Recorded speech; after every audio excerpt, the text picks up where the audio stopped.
Andy Warhol was a talented artist and probably pretty unhinged, and he said something that would become just as famous as some of his creations. He said that in the future, everyone will be world famous for 15 minutes. Today, the story is about a man who was in search of his 15 minutes. It may not have been his motive, but when the opportunity to grab the spotlight came, he definitely stepped into it.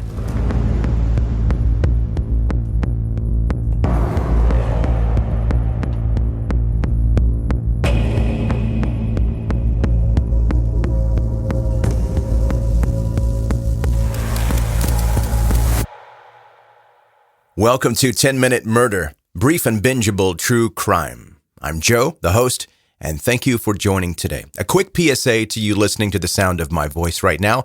If you reach out, contact me, you are not bugging me.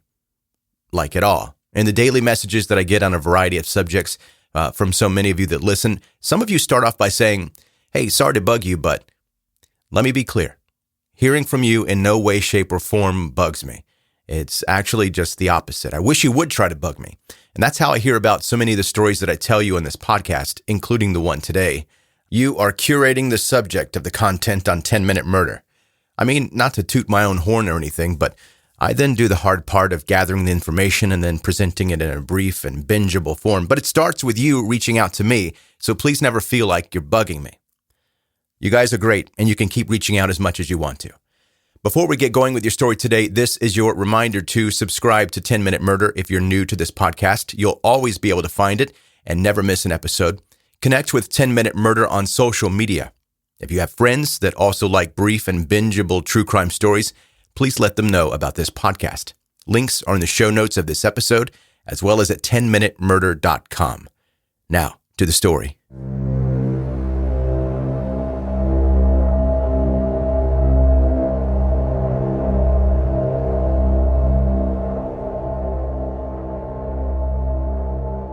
Around 5:30 p.m. on May 18, 2018, a passing car and a UPS truck stopped near a creek in Camptown, Pennsylvania, to check out what they believed to be a body. When they realized it was, in fact, the body of an obviously dead lady, they called the police to let them know what was going on and to get them down there ASAP. They found the body of 60-year-old Patricia Haverly. Initial investigations indicated that she had been violently murdered. Police quickly identified Matthew, her son, as the primary suspect, as he was the only person present in the home at the time of the murder. Like most local media in small towns, when something happens and they get wind of it, big or small, they swarm, especially if it's a particularly small town and the reporters have gotten a little sick of covering city council meetings and other boring stories. Obviously, they have a duty to report the news, so I'm sure that's always their goal, but as we know, they can get overzealous, sensationalize things, and lose sight that the victims in the stories that they're reporting are actual people and deserve respect. I'm not saying that this is what happened in this particular case because it didn't happen in this case, but it's very common in these stories for me to come across. It's a vulture-like reporting. And I will tell you that I've worked in a couple of small-town news stations in the past, distant past, and some, not all, of the people that come through those places are not good people. But to be clear, I did not see that in this story, just thought it was worth mentioning. Anyway, thanks for coming to my TED Talk about bad news reporting. And by the way, there are some very, very good ones out there, and I'm sure you've seen that to be true. In pursuit of interesting information from the residents of Camptown, the local media descended upon the region. At that point, Matthew Haverly moved forward, made himself visible. After all, it was in the creek across from where he and his mother lived that the body of the lady was found, the identity of which had not been released at that time. Matthew stood in front of the water, baggy t-shirt and baggy gym shorts hanging past his knees, a shaved mohawk seemingly trying to hide his premature balding. I'll post the link to watch this interview on the 10-Minute Murder Facebook page, but Matthew started telling the news station that he was unaware of what was happening until he heard what the authorities had discovered. The reporter listened as he made a wild guess as to why there had been a body left in the creek, suggesting that it may have been a hit gone wrong. He appeared surprised that this could happen in this tranquil rural neighborhood. Maybe feigning empathy, he highlighted the obvious, that the victim was someone's mother or daughter. Newswatch 16's Christina Papa interviewed Matthew Haverly after a woman's body was discovered in a creek near Camptown. Haverly gave the impression he didn't have any idea what was going on. I'm like, what the hell's going on? And now I realize that's what they were actually doing. I had no clue. Later, the same day as the interview, investigators identified the woman found in the creek as 60-year-old Patricia Haverly. Her son didn't even hint toward knowing it was her. It's sad to say that that's someone's either daughter, mother, whatever, both, child. So when Haverly mentioned it could be someone's mother, it turned out it was his own mother. But during his interview with Newswatch 16, he said he thought it was someone from out of town. I think it was kind of a hit, and something happened. Something went bad, and this is like a rural area, so they just wanted to plant the body somewhere else besides wherever the hell they were from.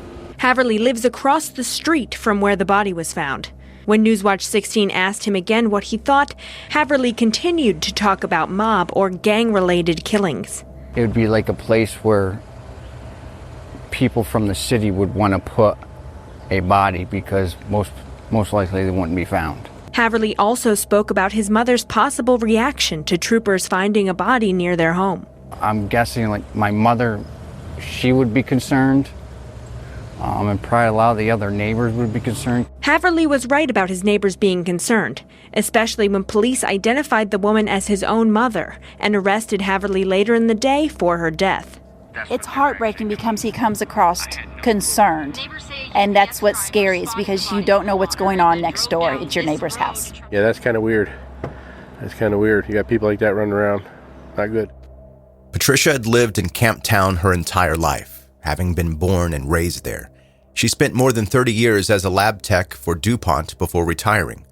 Patty, as she was called by her family, enjoyed gardening and spending time with her granddaughter that she absolutely adored, named Isabella.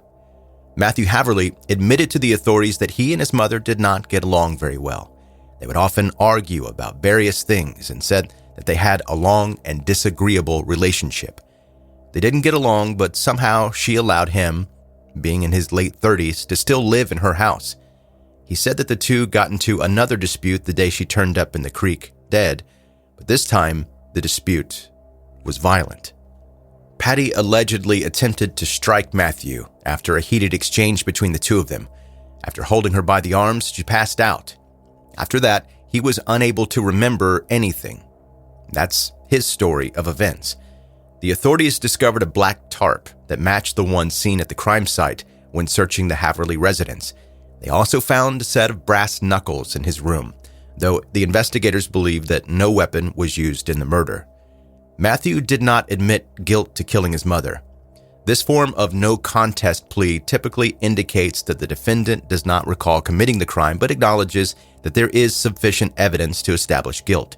Additionally, he was accused of mistreating a corpse and interfering with the evidence. Haverly was charged with second-degree murder, and the case quickly went to trial. At trial, the prosecution argued that Matthew had acted with premeditation and intent, and had been motivated by a desire to inherit his mother's estate. The defense argued that Matthew acted in self-defense and that the killing had been an accident. Ultimately, the jury found Matthew guilty of second-degree murder. He was ordered to pay $250,000 in restitution and was sentenced to only 3.5 to 14 years in prison.